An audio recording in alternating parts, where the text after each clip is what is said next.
சிவகங்கையில் டிசம்பர் 5ஆம் தேதி நேர்காணலுக்கு டிசம்பர் 8ஆம் தேதி நேர்காணல் கடிதம் வந்ததால் பெண் அதிர்ச்சியடைந்துள்ளார்.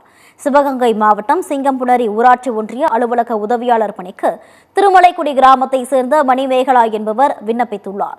இந்நிலையில் நேற்று முன்தினம் அவருக்கு நேர்காணலுக்கான கடிதம் வந்துள்ளது. ஆனால் கடிதத்தை பார்த்து மணிமேகலா அதிர்ச்சியடைந்துள்ளார்.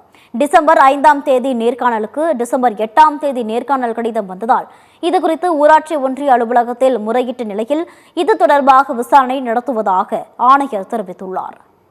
5ஆம் தேதி இன்டர்வியூக்காக வந்தது லெட்டர் எனக்கு இன்டர்வியூ முடிஞ்சு 6ஆம் தேதி வந்துச்சு. எங்க ஊருக்கு போஸ்ட் பண்ணிருக்காங்க. 8ஆம் தேதி தான் என்னோட கைக்கு வந்தது. இன்டர்வியூ முடிச்சதுக்கு அப்புறம் லெட்டர் நான் வேலைக்காக ரொம்ப கனவோட வாழ்ந்து வந்தேன். அதை முடிச்சதுக்கு அப்புறம் வந்திருந்தா நான் எப்படிங்க சார் கனவு எப்படி நிறைவேற? எனக்கு முறைகேடா ஏற்கனவே அப்ளிகேஷன் போட்டதை ரிஜெக்ட் பண்ணி விட்டாங்க. ஆன்லைன்ல போட்டதை ரிஜெக்ட் பண்ணிட்டாங்க. ஆஃப்லைன்லயும் போட்டதே கால் லெட்டர் லேட்டா வந்தது. 5ஆம் தேதி இன்டர்வியூ முடிச்சு 8ஆம் தேதி எங்க கைக்கே வருது. முறைகேடா வேற தகுதியான வேற ஒரு ஆளுக்கு யாரும் ரெடி பண்ணிருக்காங்க.